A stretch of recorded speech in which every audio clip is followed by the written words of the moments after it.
السلام علیکم ورحمۃ اللہ وبرکاتہ۔ ناظرین، سیرت حضرت بی بی فاطمہ رضی اللہ تعالی عنہا 8واں پارٹ اور آخری پارٹ آپ کے گوش گزار کر رہا ہوں۔ میرے چینل پر نئے ہیں تو سبسکرائب کریں، لائک کریں، شیئر کریں، کمنٹ کریں اور بیل کے آئیکن کو بھی پریس کریں تاکہ میری آنے والی ویڈیو سب سے پہلے آپ کو بر وقت مل سکے اور آپ کے لیے ذریعہ نجات بن سکے۔ تو چلیے شروع کرتے ہیں آج کا ہمارا موضوع سیرت حضرت بی بی فاطمہ رضی اللہ تعالی عنہا آخری پارٹ، عبادت اور شب بیداری۔ سیدنا حضرت فاطمہ تو زہرا رضی اللہ تعالی عنہا کو عبادت الہی سے بے انتہا شغف تھا۔ وہ قیام اللیل اور دائم صوم و صلاۃ تھیں، خوف الہی سے ہر وقت لرزاں و ترساں رہتی تھیں۔ مسجد نبوی کے پہلو میں گھر تھا۔ سرور دو عالم صلی اللہ علیہ وآلہ وسلم کے ارشادات و مواعظ گھر بیٹھے سنا کرتی تھیں۔ ان میں عقوبت اور محاسبہ آخرت کا ذکر آتا تو ان پر ایسی رقت طاری ہوتی کہ روتے روتے غش آ جاتا تھا۔ تلاوت قرآن کرتے وقت عقوبت و عذاب کی آیات آ جائیں تو جسم اطہر پر کب کبھی طاری ہو جاتی اور آنکھوں سے سیلے اشک رواں ہو جاتا۔ زبان پر اکثر اللہ تعالیٰ کا ذکر جاری رہتا تھا۔ حضرت علی کرم اللہ وجہ الکریم فرماتے ہیں کہ میں فاطمہ رضی اللہ تعالیٰ عنہ کو دیکھتا تھا کہ کھانا پکاتی جاتی تھی اور اللہ تعالیٰ کا ذکر کرتی جاتی تھی۔ حضرت سلیمان فارسی رضی اللہ تعالیٰ عنہ کا بیان ہے کہ فاطمہ رضی اللہ تعالی عنہا اللہ تعالیٰ کی بے انتہا عبادت کرتی تھیں، لیکن گھر کے کام دھندوں میں فرق نہ آنے دیتی تھی۔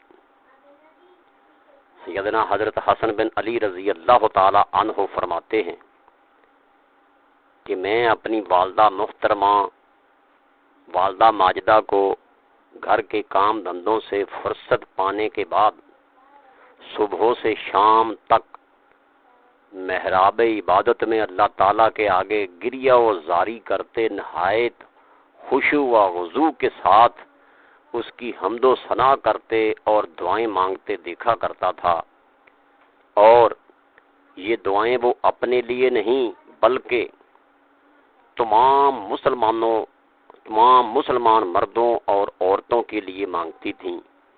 عبادت کرتے وقت سیدہ فاطمہ رضی اللہ تعالیٰ عنہا کا نورانی چہرہ زعفرانی ہو جاتا تھا، جس پر لرزہ طاری ہو جاتا تھا، آنکھوں سے آنسوؤں کی جھڑی لگ جاتی تھی، یہاں تک کہ اکثر مصلی آنسوؤں سے بھیگ جاتا تھا۔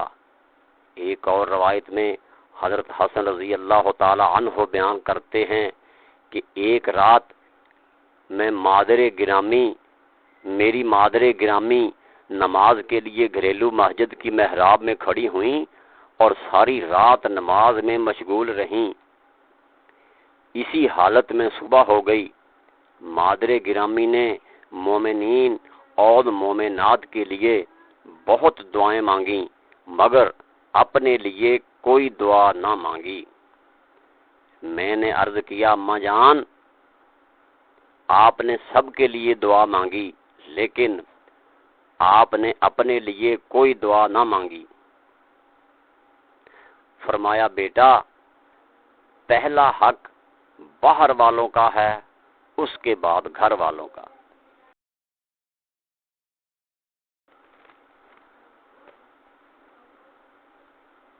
حضرت خواجہ حسن بصری رحمۃ اللہ تعالی علیہ سے روایت ہے کہ حضرت فاطمہ تو زہرا رضی اللہ تعالی عنہا کی عبادت کا یہ حال تھا کہ اکثر ساری رات نماز میں گزار دیتی تھیں۔ بہت سی روایتوں سے معلوم ہوتا ہے کہ حضرت سیدہ فاطمہ تو زہرا رضی اللہ تعالی عنہا بیماری اور تکلیف کی حالت میں بھی عبادت الہی کو ترک نہ کرتی تھیں۔ اللہ تعالیٰ کی عبادت، اس کے لیے احکام کی تکمیل، اس کی رضا جوئی اور سنت نبوی کی پیروی ان کے رگ و روپے میں سما گئی تھی، وہ دنیا میں رہتے ہوئے گھر گھرستی کے کام کاج کرتے ہوئے بھی ایک اللہ عز و جل کی ہو کر رہ گئی تھیں، اس لیے ان کا لقب بطول پڑ گیا تھا۔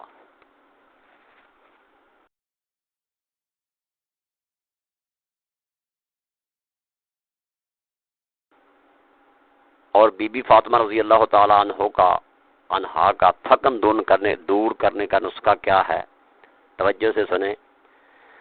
جس زمانے میں فتوحات اسلام روز بروز وسعت پذیر ہو رہی تھیں، مدینہ منورہ میں بکثرت مال غنیمت آنا شروع ہو گیا تھا۔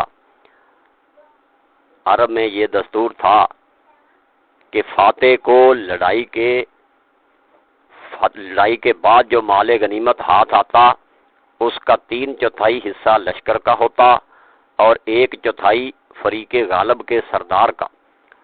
رسول اکرم صلی اللہ علیہ وآلہ وسلم نے حکم الہی انما علمت من شیء فانا للہ خمسہ ولرسول ولذی القربى والیتامى والمساکین، ترجمہ یعنی اے مسلمانوں، جان لو کہ جو مال تم لڑائی میں لوٹ کر لاؤ اس کا 5واں حصہ خدا اور اس کے رسول صلی اللہ علیہ وآلہ وسلم کے قریب داروں کا اور یتیموں کا اور مسکینوں کا حق ہے۔ آیت کے مطابق اس رواج میں تبدیلی کر دی گئی اور صرف 5واں حصہ اپنے پاس رکھ کر 4 حصے عامۃ المسلمین میں تقسیم کر دیتے۔ اپنا حصہ بھی حضور صلی اللہ علیہ وآلہ وسلم سب راہ خدا میں صرف کر دیتے اور فقر و فاقہ اور قناعت سے اپنی زندگی گزارتے، حتیٰ کہ ازواج مطہرات رضی اللہ تعالی عنہن اور اپنی لخت جگر فاطمہ تو زہرا رضی اللہ تعالی عنہا کے لیے بھی آپ صلی اللہ علیہ وآلہ وسلم نے آسائش کا بھی کوئی انتظام نہ فرمایا۔ اگر کبھی سیدہ فاطمہ رضی اللہ تعالی عنہا اشارتاً کنایتاً لونڈی یا کپڑے کے لیے استدعا کرتی تو حضور صلی اللہ تعالی علیہ وآلہ وسلم فرماتے، بیٹی فقراء اور یتیم کا حق پہلے ہے۔ کبھی ان کی دوسرے طریقوں سے سمجھا بجھا کر تسلی و تشفی فرما دیتے تھے۔ ایک دفعہ رسول اکرم صلی اللہ تعالی علیہ وآلہ وسلم کے پاس مال غنیمت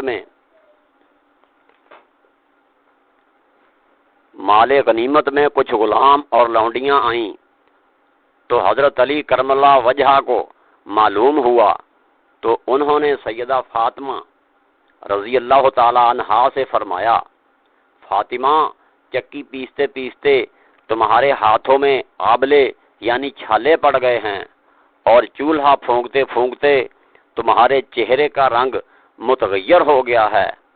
آج حضور صلی اللہ تعالی علیہ وآلہ وسلم کے پاس مال غنیمت میں بہت سی لونڈیاں آئی ہیں، جاؤ اپنے ابا جان سے ایک لونڈی مانگ لاؤ۔ سیدہ فاطمہ تو زہرا رضی اللہ تعالی عنہا رسول اکرم صلی اللہ علیہ وآلہ وسلم کی خدمت میں حاضر ہوئیں، لیکن شرم و حیا سے حرف مدعا زبان پر لانے میں مانے ہوئی۔ تھوڑی دیر بارگاہ نبوی میں حاضر رہ کر گھر واپس آئیں اور حضرت علی رضی اللہ تعالی عنہ سے کہا کہ مجھے حضور صلی اللہ تعالی علیہ وسلم سے کنیز مانگنے کی ہمت نہیں پڑتی، آپ میرے ساتھ چلیں۔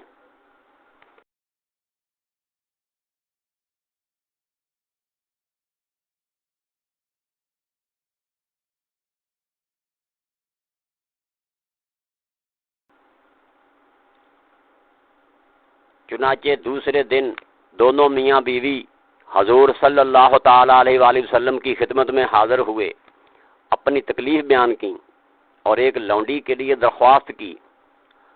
حضور صلی اللہ علیہ وآلہ وسلم نے فرمایا، میں تم کو کوئی لونڈی خدمت کے لیے نہیں دے سکتا، ابھی اصحاب صفہ کی خورد نوش کا تسلی بخش انتظام مجھے کرنا ہے۔ میں ان لوگوں کو کیسے بھول جاؤں جنہوں نے اپنا گھر بار چھوڑ کر فقر و فاقہ اختیار کیا۔ حضور صلی اللہ علیہ وآلہ وسلم کا ارشاد سن کر دونوں میاں بیوی خاموشی سے اپنے گھر چلے گئے۔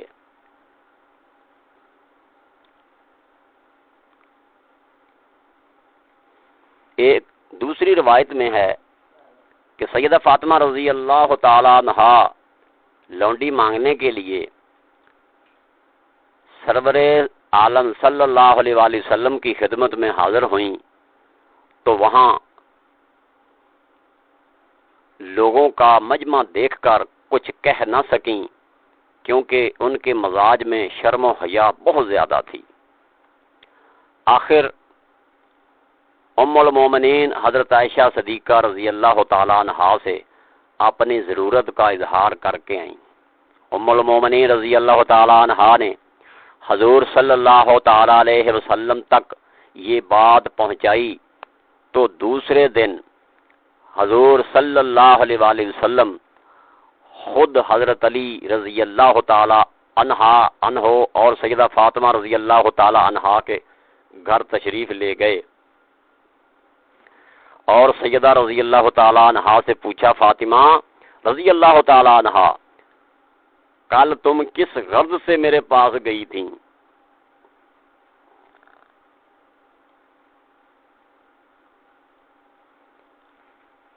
سیدہ رضی اللہ تعالیٰ عنہا شرم کے مارے اب بھی کچھ عرض نہ کر سکیں۔ اس موقع پر حضرت علی رضی اللہ تعالیٰ عنہ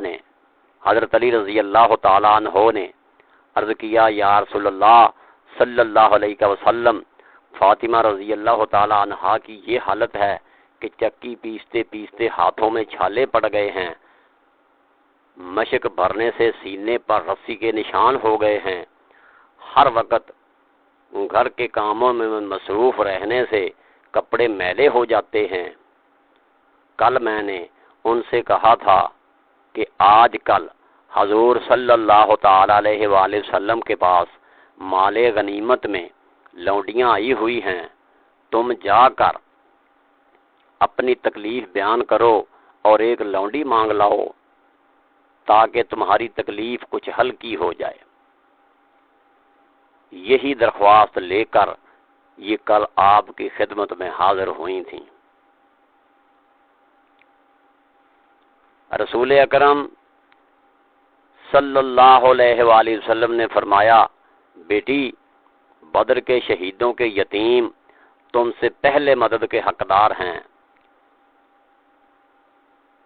پھر آپ صلی اللہ علیہ وآلہ وسلم نے فرمایا، تو جس چیز کی خواہش مند تھیں اس سے بہتر ایک چیز میں تم کو بتاتا ہوں۔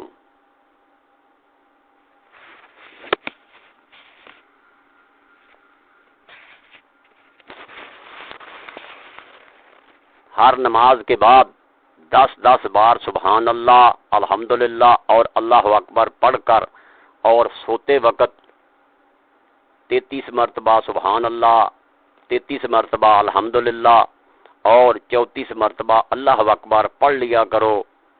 یہ عمل تمہارے لیے لونڈی اور غلام سے بڑھ کر ثابت ہوگا۔